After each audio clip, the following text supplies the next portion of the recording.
Diskusi sore kali ini, walaupun jumlahnya semakin berkurang,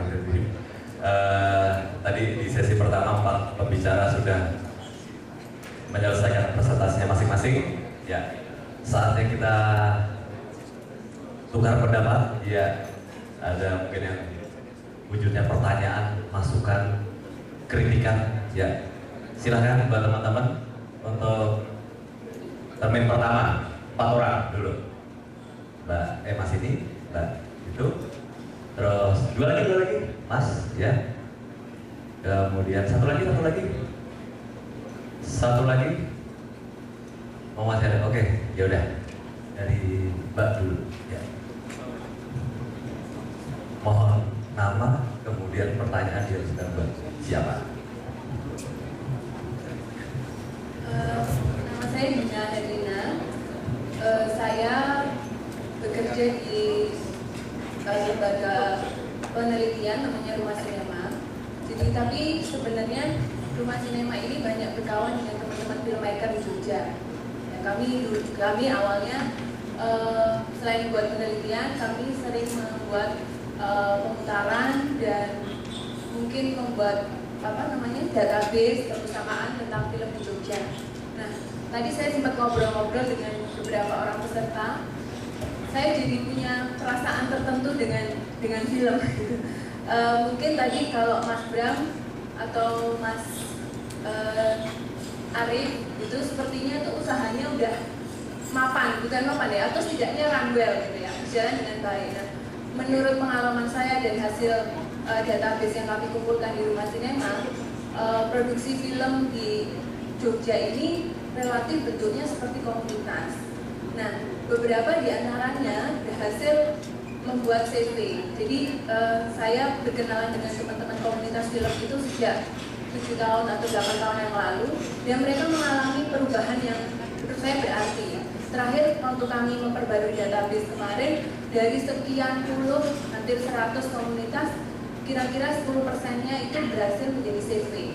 Tapi setelah itu saya ngobrol-ngobrol dengan mereka punya masalah gitu. Masalahnya mungkin klasik, modal. Kenapa? Karena setiap kali mereka pergi ke bank nggak diakui. Jadi kalau orang tuh nunjukin kontrak kerja dengan pihak ketiga, kontrak kerja adalah jaminan. Tapi kalau teman-teman saya filmmaker berhadapan dengan bank, mereka menunjukkan kontrak kerja, bahkan kontrak kerja yang sudah didapatkan dari BUMN sekalipun, yang pasti lah ya 99% terbayar gitu. Bank itu nggak mau, alasannya gini. Dan nanti kalau BUMN-nya nggak bayar, kita jual apa? Kalau kamu kontraktor buat gedungnya bisa kita jual. Kalau kamu buat filmnya buat apa? Buat anak saya sih belum tentu mau kan gitu. Kira-kira seperti itu. Jadi menurut saya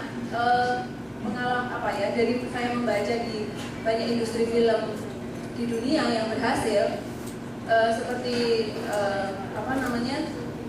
di Korea misalnya, harus ada angel investor, dan itu siapa? Pemerintah. Jadi mungkin nggak kalau dipikirkan cara itu. Jadi misalnya kayak KCK kredit janda pula, tapi khusus untuk ekonomi kreatif gitu.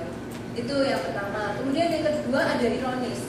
Jadi teman-teman saya filmmaker yang udah pintar-pintar jadi ahli buat gini gitu, kemudian bekerja di Brunei, bekerja di Malaysia. Jadi istilahnya kita menjadi pengekspor tenaga kerja. Tapi sebenarnya karena menurut saya masalahnya mereka nggak punya kemampuan manajerial. Dan di Indonesia ini hampir tidak ada contoh perusahaan film yang memproduksi film sangat sustain gitu. Bahkan misalnya tahun 50-an kita pernah jaya dengan Ismail juga nggak bisa dijadikan model. Tahun 70-an juga seperti itu. Sekarang pun seperti itu. Kalau mau produksi yang laris, buatan film-film horor itu yang nggak jelas itu kan nggak semua orang mau mengorbankan apa yang ada di kepalanya untuk hanya mengerjakan hal-hal yang seperti itu. Padahal di sisi lain ada kesempatan besar. Kayak kemarin teman saya bilang, di TV itu sering ya ada FTV backgroundnya Jogja dan background yang aneh gitu. Sebenarnya kan bisa kalau teman-teman Jogja itu memproduksi yang seperti itu. Saya sampaikan. Lalu saya setuju juga dengan action karena setahun ini mengurus komunitas banyak sekali yang omdo ketika misalnya saya bikin salah satu tutorial gitu, banyak yang cuma sedot tapi nggak ada feedback gitu. Minimal feedback aja atau ucapan terima kasih, itu salah satu hal juga yang membuat komunitas itu berkembang gitu. Kita nggak mungkin untuk masalah duit kita bisa cari dari tempat lain. Lalu dukungan pemerintah, saya sendiri tidak berpikir dari pemerintah atau bahkan bank atau bahkan saya lupakan itu kekayaan di tanah air.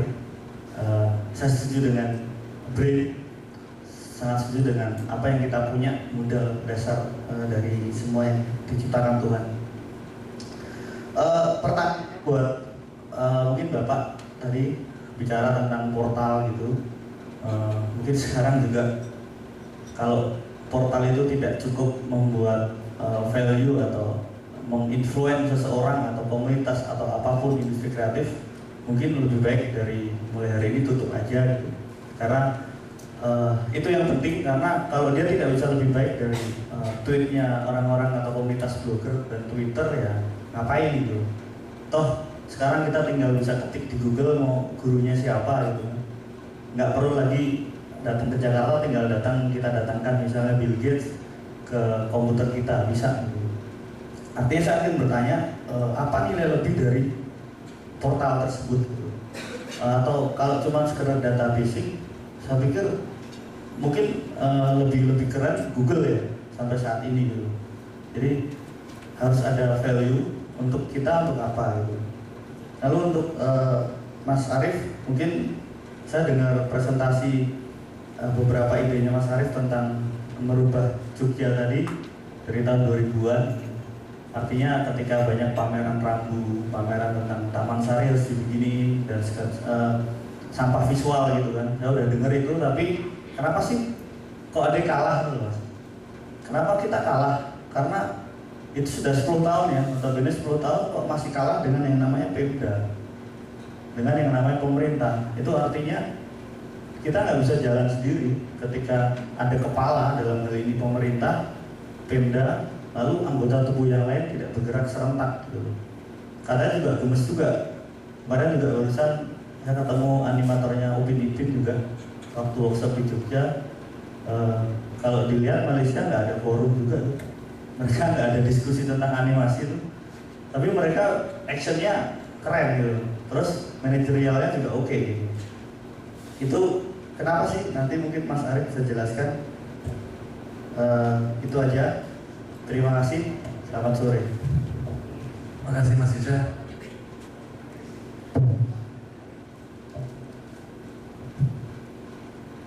Dari Mas Yusa tadi banyak tanggapan ya Mas ya, di awal-awal tadi masalah mindset juga. Kemudian pertanyaannya tadi untuk Pak Irfan dan Mas Arief ya. Kita mulai dari pertanyaan dari Mbak Dina dari Rumah Sinema. Itu untuk 4 pembicara ya semuanya ya.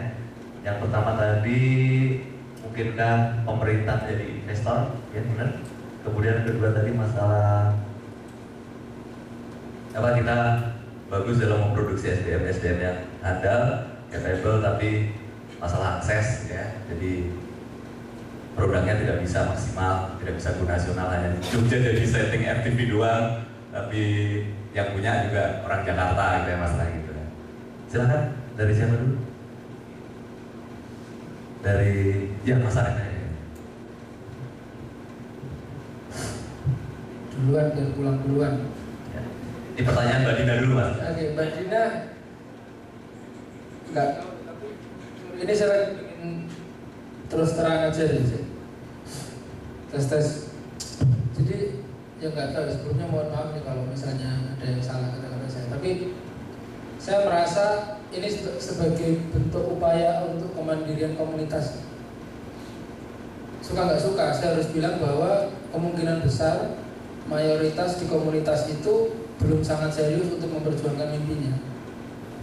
Karena kenapa? Karena itu bisa dipatahkan dengan hal sederhana. Hanung Bramantyo bisa kok, Fajar Nugros bisa kok, Iva Ivansyah bisa kok.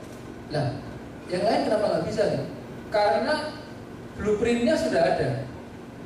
Orang itu kan pengen sukses, pengen dapat duitnya, pengen dapat apa namanya istri Zaskia, tapi nggak mau melakukan upaya untuk mendapatkan itu. Jadi ini tawaran saya ini serius. Kapan komunitas filmnya mau kumpul, invite me free.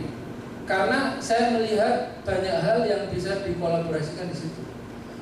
Dan itu nggak ada duitnya. Maksudnya daripada kita repot mikirin sesuatu yang nggak bisa kita dapetin cepat, coba kita kolaborasikan apa yang sekarang ada. Film yang sudah setengah jalan, skrip yang sudah setengah jalan, storyboard yang tinggal diwarnain, sutradara yang tinggal nunggu kemarin tipes mau sembuh. Itu kita bisa kerjain.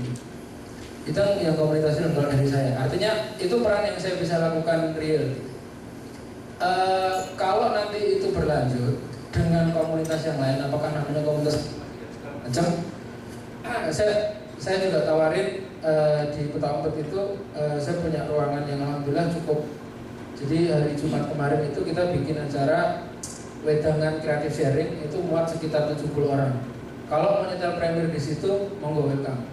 Kontak saya 081 5787 00488. Saya akan kasih ya pinjem lah ya, kunci pintunya nggak minta kasih, tak pinjemin. Jadi silakan pakai, maksimalin. Karena saya punya utang nih, saya punya teman namanya Ridwan Kamil di Bandung. Dari kemarin itu nantang-nantangin saya terus. Jogja ini ngapain nih? Gak bikin apa-apa nih segala macam. Lama-lama saya pengen berak juga, jadi oke, let's do it.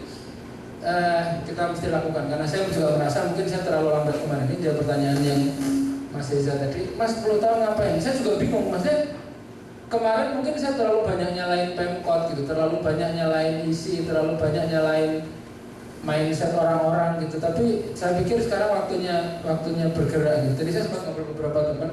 Oke lah, apa yang kita bisa lakukan. Hari ini kalau misalnya ada yang follow saya atau nggak follow saya di Twitter, tolong sampaikan bahwa saya mengatakan bahwa brandingnya Jogja itu jelek supaya sampai ke wali kota. Tell them all gitu. Saya ngomong sesuatu yang buruk-buruk tentang brandingnya Jogja, 1. 2, mungkin nanti akan ada fanpage di Facebook yang akan mengkritisi branding Jogja yang itu. Jadi semua nanti bisa komen di situ, semua nanti bisa ngasih foto-foto yang menunjukkan keburukan itu supaya kita semua nanti katakanlah misalnya 2.000-3.000 orang, terus akhirnya nanti kan dicari ini siapa nih penjahatnya. Insya Allah kita bisa melakukan sesuatu. Terus yang ketiga tadi tentang teknik marketing. Teknik marketing waktu awal di Kota Umpet. Iya, nggak ada itu. Saya tadi juga sepakat, saya ngobrol sama Mas Andri sama Mas Susilo.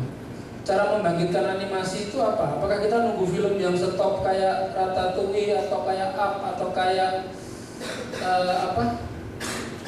Yang kemarin 3D apa? Yang dibikin Toy Story 3 gitu? Ternyata enggak. Kenapa? Karena kayak racun aja gini-gini doang itu trending topik loh. Artinya orang Indonesia itu dengan sekian banyak keruwetan hidup itu hiburannya itu ternyata remeh-temeh. Jadi cara untuk membangkitkan animasi atau film Indonesia itu kasih film apapun yang kita bisa produksi saat itu. Nggak mau horor ya nggak usah bikin horor, tapi yang suka horor, Prapanca aja bikin Sundel Bolong nggak bagus juga kok. Tapi dia kita bikin gitu. Artinya industri itu harus dibangun dulu, baru setelah industri dibangun kita bisa pilih mana baik mana buruk. Orang semua sekarang benci sinetron gini apa segala macam, tapi sinetron yang buruk-buruk itulah yang akhirnya membuat 1-2 sinetron jadi bagus. Karena ada orang nonton sinetron lah maka ketika Cinta Bertasbih akhirnya dibuat sinetron juga. Kalau orang yang nonton sinetron nggak ada, itu dikasih film yang luar biasa, Wali 12 gitu. Kalau misalnya Wali 9 Wali Songo kurang, itu Wali 12 ini nggak bakal ditonton orang. Jadi banjiri pasar, apalagi sekarang ya kalau ngomong filmmaker atau animasi, kita nggak perlu TV kok. Tembakin aja ke YouTube, bikin isu yang sedikit kontroversi, buka linknya di Twitter, di Facebook dan segala macam.